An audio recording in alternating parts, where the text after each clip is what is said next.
So ఈ medical కాలేజీలు వీళ్ళు ప్రైవేట్ పరం చేసిన దాన్ని మీరు క్యాన్సిల్ చేస్తామంట. డెఫినెట్గా క్యాన్సిల్. జగన్మోహన్ రెడ్డి గారు కూడా అది చెప్తున్నారుగా.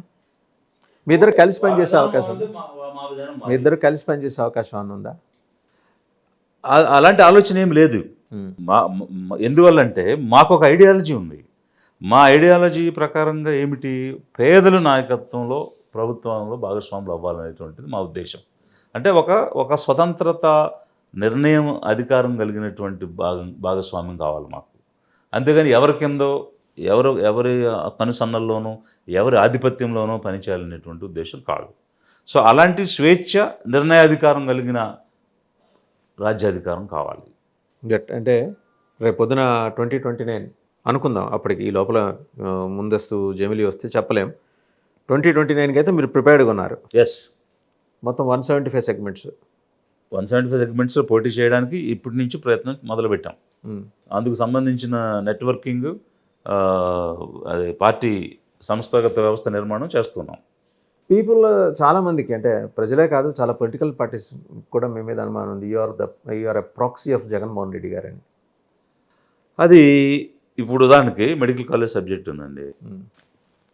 ఈ మెడికల్ కాలేజీలో ఉన్న వాస్తవం మాట్లాడితే ఇప్పుడు అది కూడా ఇప్పుడు వైఎస్ జగన్ కూడా అదే మాట్లాడాడు. కాబట్టి వీళ్ళిద్దరు ఒకటే అంటే ఏ విధంగా అది నిజం అవుతుంది? ఇదొక వైపు. రెండవది ఏంటంటే,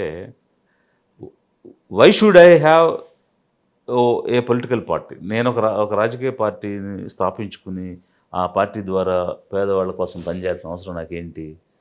అదే జగన్మోహన్ రెడ్డి దగ్గరికి వెళ్ళి ఒక పదవి తీసుకోవచ్చు కదా. బయట ఉండి పనిచేయాల్సిన అవసరం నాకేంటి?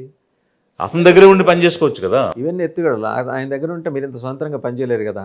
ఆయన తరఫున పనిచేయడానికి మీరు ఒక పార్టీ పెట్టుకున్నారు, మీ చేత పార్టీ పెట్టించారు అని చెప్పేసి చాలామంది ఎలిగేషన్ అండి.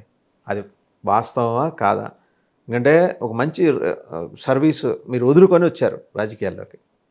మీరంటే బ్యూరోక్రాట్గా మీరు ఎంజాయ్ చేసిన పవర్ కానీ, ఆ రోజు మీకున్న ప్రజల్లో ఉన్న ఆదరణ కానీ, ఇవాళ రాజకీయ పార్టీ పెట్టుకున్న తర్వాత విమర్శలు వేళ్ళు మేవే ఇలా చూపిస్తూ ఉంటాయి. ఎస్.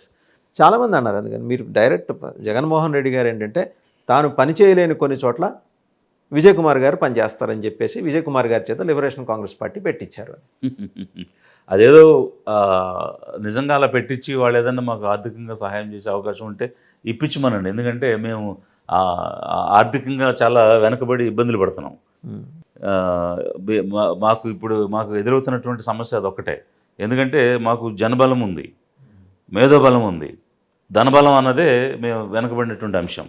అయితే ఇక్కడ ఒక విషయం చెప్పాల్సింది ఏంటంటే, ఒక ఆలోచన విధానంతో పేదల్లో అవగాహన పెంపొందించి వాళ్ళ నాయకత్వంతో అధికారంలోకి రావాలి అనేది ఆలోచన మాది. మేము అధికారంలోకి రావాలి, మేము ముఖ్యమంత్రి అవ్వాలని మేము రాజకీయ పార్టీ ద్వారా వచ్చాం. ఎవరినో ముఖ్యమంత్రి చేయడానికి మేము రాజకీయ పార్టీ పెట్టుకుని నడిపించాల్సిన అవసరం లేదు. సో కాబట్టి ఎవరైనా అట్లాంటి ఆలోచన ఉంటే మానుకోండి, లేదా తెలుసుకోవడానికి ప్రయత్నం చేయండి. నేను ముఖ్యమంత్రి అయితే కదా నేను నిర్ణయం తీసుకోగలుగుతాను. ఇంకొకరు ముఖ్యమంత్రి అయితే నా ఆలోచన విధానం ఎలా ముందుకెళ్తుంది? So that is the primary reason for a party.